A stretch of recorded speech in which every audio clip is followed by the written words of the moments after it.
Real issues में हिकु दफ़ो ॿीहर भलीकार नाज़रीन। 2 हफ़्ता अॻु मोरे लॻ नवां जतोई जे हिकु ॻोठ में हिकु दर्दनाक वाक़ियो पेश आयो। रुॻो ढगी चोरी जे मामले तां हिकु गभरू नौजवान ज़ाकिर जरवार खे क़तलु कयो वियो। संदसि कातिल आज़ाद घुमी रहिया आहिनि ऐं पुलिस मथां वारिस इल्ज़ाम हणी रहिया आहिनि त पुलिस जवाबदारनि खे गिरफ़्तार करण बदिरां खेनि बचाइण में पूरी आहे। इन हवाले सां पेश आहे अला रखियो अबड़ो जी हीअ रिपोर्ट।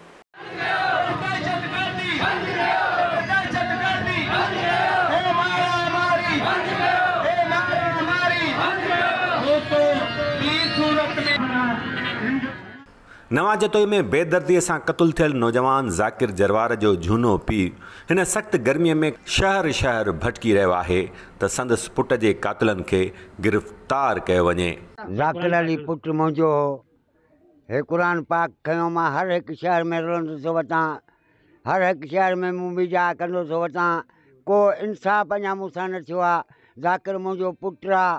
मां आला अमलदारनि खे अपील कई आहे, DSP नौशारे फिरोज़ खे कई अथमि, DIG नवाब शाह वारे खे कई अथमि, DSP नौशारे मोरे वारे खे कई अथमि, शीशन जज खे कई अथमि।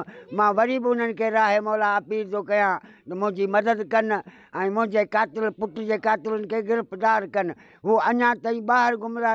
22 वरियनि जे मक़तूल नौजवान जी अमड़ इल्तिजाऊं करे रही आहे त कानून इंसाफ़ जा इदारा साणसि इंसाफ़ कनि, पर संदसि फरियाद ॼण केरु ॿुधण वारो ई नाहे। मुंहिंजे पुट खे मारे छॾियो आहे। गुलण ऐं मुमताज़ मंसूर इन्हनि मारियो आहे। मुताज़ो आहे त अर्ज़ु त आहे SP साहब खे, मुंहिंजी आहे अर्ज़ु त मुंहिंजे इंसाफ़ खपे मुंहिंजे पुट जो। नवां जतोई थाणे जी हद ॻोठ अली ख़ान जरवार में ढगी चोरीअ जे मामले तां ज़ाकिर हुसैन जरवार खे गोलियूं हणी क़तलु कयो वियो, पर 2 हफ़्ता गुज़रण बावजूदि जवाबदार अञा ताईं आज़ाद घुमी रहिया आहिनि। वारसनि जो इल्ज़ाम आहे त 6 महीना अॻु ॻोठ गुलण जरवार मां ढगी चोरी थियण ते धुरियुनि में झेड़ो हलंदड़ हो।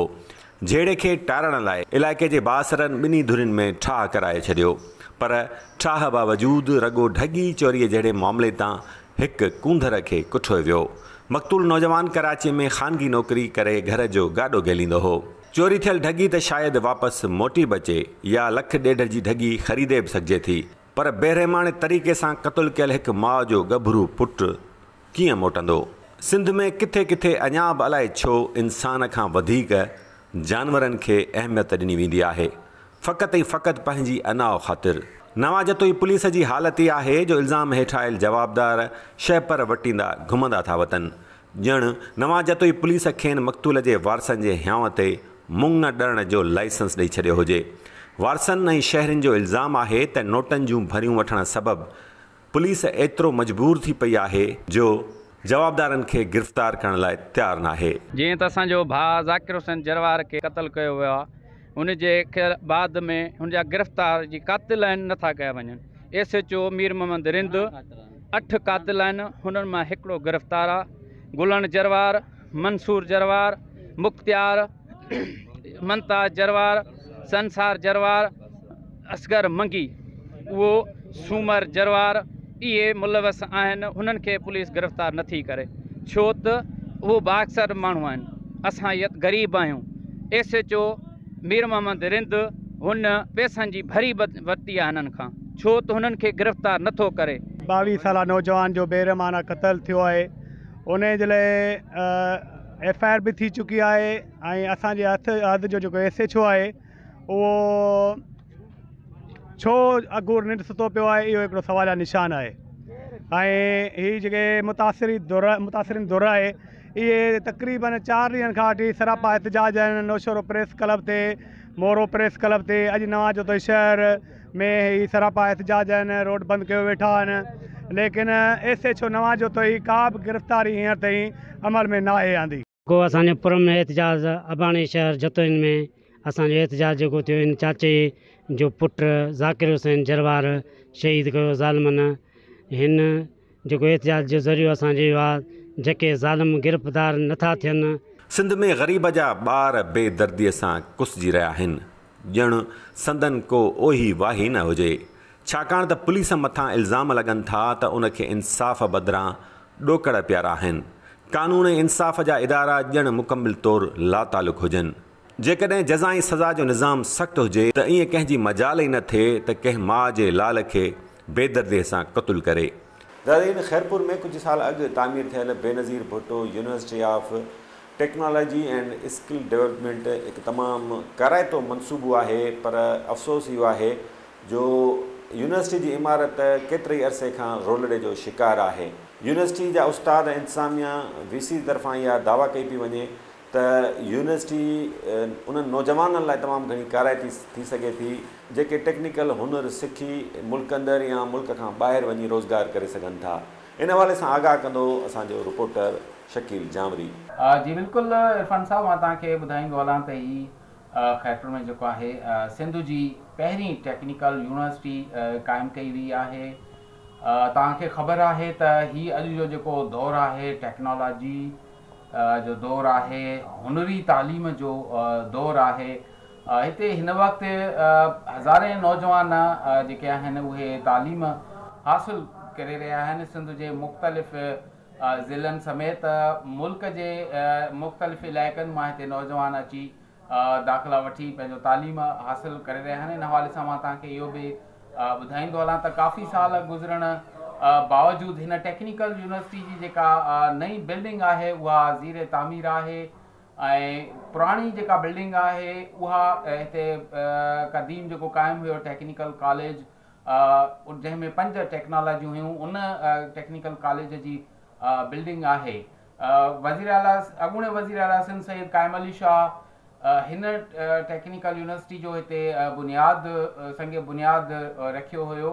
बहरहाल ज़रूरत इन ॻाल्हि जी आहे त इन टेक्निकल यूनिवर्सिटी जी जेका नई ठहंदड़ बिल्डिंग आहे उनखे जेको आहे उनजे कम खे फौरी तौर ते मुकमल कयो वञे, जीअं हिते जेके तालीम हासिलु कंदड़ शागिर्द आहिनि उन्हनि खे परेशानियुनि खां जेको आहे बचाए सघिजे। उन खां अलावा मां इहो बि ॿुधाईंदो आहियां त हिन यूनिवर्सिटी में जेको आहे जेके जदीद दौर जा कोर्सिस आहिनि उहे कराया वेंदा आहिनि। ख़ुसूसी तौर जीअं IT जा कोर्सिस आहिनि उहे कराया वेंदा आहिनि। उनखां अलावा स्पेशल कोर्सिस बि कराया वेंदा आहिनि। ऐं हितां जी इंतिज़ामिया जो इहो चवणु आहे त हितां खां जेको आहे तालीम हासिलु कंदड़ या कोर्सिस कंदड़ जेके शागिर्द आहिनि उहे न सिर्फ़ु पाकिस्तान जी जेके मुख़्तलिफ़ इंडस्ट्री आहिनि, इदारा आहिनि, बल्कि जेके बैन अक़वामी जेके इदारा आहिनि उन्हनि में बि पंहिंजो पाण मंझराए रहिया आहिनि। सो ज़रूरत हिन ॻाल्हि जी आहे त अहिड़ियुनि यूनिवर्सिटियुनि जो जेके कैंपस आहिनि उहे वधीक ॿियनि इलाइक़नि में बि क़ाइमु कयूं वञनि, हिते सहूलियतूं ॾिनियूं वञनि ऐं नौजवाननि जे लाइ जेको आहे नौजवाननि खे वधि खां वधि जेका हुनरी तालीम आहे उहो ॾियारण जे लाइ बहितर क़दम खयां वञनि। जी नाज़रीन, असांजो रिपोर्टर शकील जामरी खैरपुर में टेक्निकल यूनिवर्सिटी जी इमारत गुज़िरियल केतिरनि ई सालनि खां रोलड़े जो शिकार आहे उन हवाले सां आगाह करे रहियो हो। असांजे रिपोर्टर हिन यूनिवर्सिटी जी अफ़ादियत, यूनिवर्सिटी में केतिरा शोबा हिन वक़्तु कमु करे रहिया आहिनि, केतिरा शागिर्द पढ़ी रहिया आहिनि ऐं कहिड़ो कहिड़ो हुनर सिखी किथे किथे रोज़गार करे सघनि था, इन हवाले सां यूनिवर्सिटी जे वाइस चांसलर ऐं ॿियनि उस्तादनि सां इंतिज़ामिया सां ॻाल्हि ॿोल कई आहे। हू छा था चवनि, अचो त ॿुधूं। पहिरीं यूनिवर्सिटी आहे जेका टेक्नोलॉजी जी यूनिवर्सिटी आहे जेका सिंध में ठही आहे।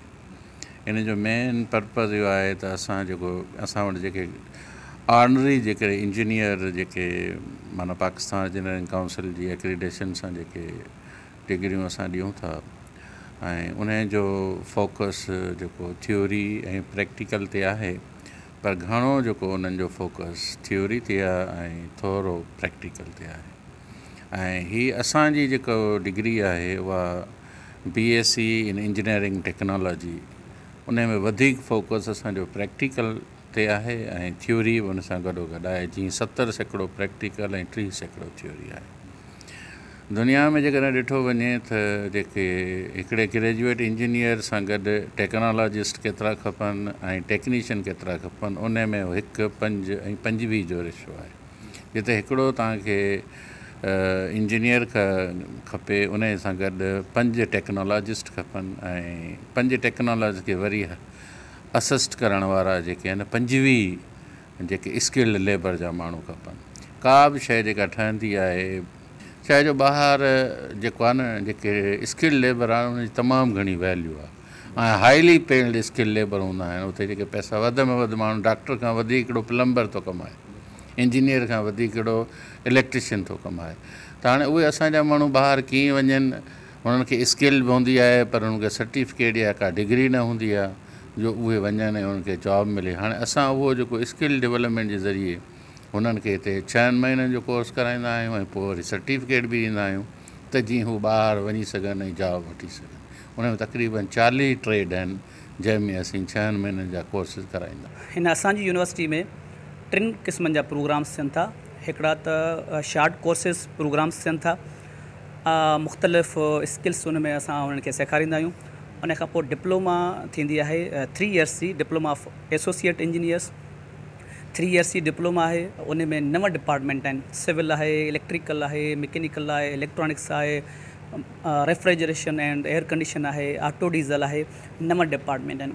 उन खां पोइ असांजी हायर एजुकेशन में BSc आहे टेक्नोलॉजी प्रोग्राम में, civil engineering technology, electrical engineering technology, mechanical engineering technology, electronics engineering technology.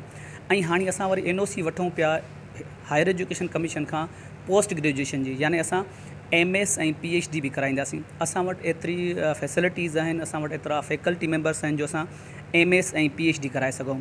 अॼु जी पूरी जो पूरी जेका वर्ल्ड आहे हिकिड़ी एलिमेंट ते, हिकिड़े ई पैरामीटर ते फोकस आहे, जंहिंजो आहे त माना भले इंजीनियर्स, भले तव्हांजा टेक्नोलॉजिस्ट तव्हांजा अची था वञनि, पर जेकॾहिं उन्हनि में स्किल्स जी कमी आहे न त दुनिया में उहे किथे बि हलिया वेंदा त उहो पंहिंजो मयार ऐं पंहिंजी जॻह न ठाहे सघंदा आहे। त अॼु जी तरफ़ दुनिया जो जेको मेजर फोकस आहे उहो असांजो आहे टेक्नोलॉजी ते ऐं उनखां पोइ हैंड्स ऑन प्रैक्टिस ते। हैंड्स ऑन प्रैक्टिस जो मतिलबु इहो हूंदो आहे त जेतिरा उन ग्रेजुएट में या जेतिरो पास थींदड़ शागिर्द में जेतिरा तव्हांजा स्किल्स हूंदा ऐं जेतिरो उन जी माना फील्ड में या टेक्नोलॉजी में जंहिं आस्पेक्ट में या जंहिं माना एरिया में उहो कमु करे रहियो आहे ऐं उनखे सुठे तरीक़े सां उनखे डील करे सघे थो, त भले उहो छो न असांजो अमेरिकन इंजीनियर उन सां गॾु कंदो, उन सां गॾो गॾु जेकॾहिं पाकिस्तानी इंजीनियर बि कमु कंदो त उहो बहितर तरीक़े सां उन सां मैच करे सघंदो। नाज़रीन, वक़्तु आहे ब्रेक जो। ब्रेक खां पोइ प्रोग्राम जे सिलसिले खे जारी रखियो वेंदो। ॾिसंदा रहो रियल इश्यूज़।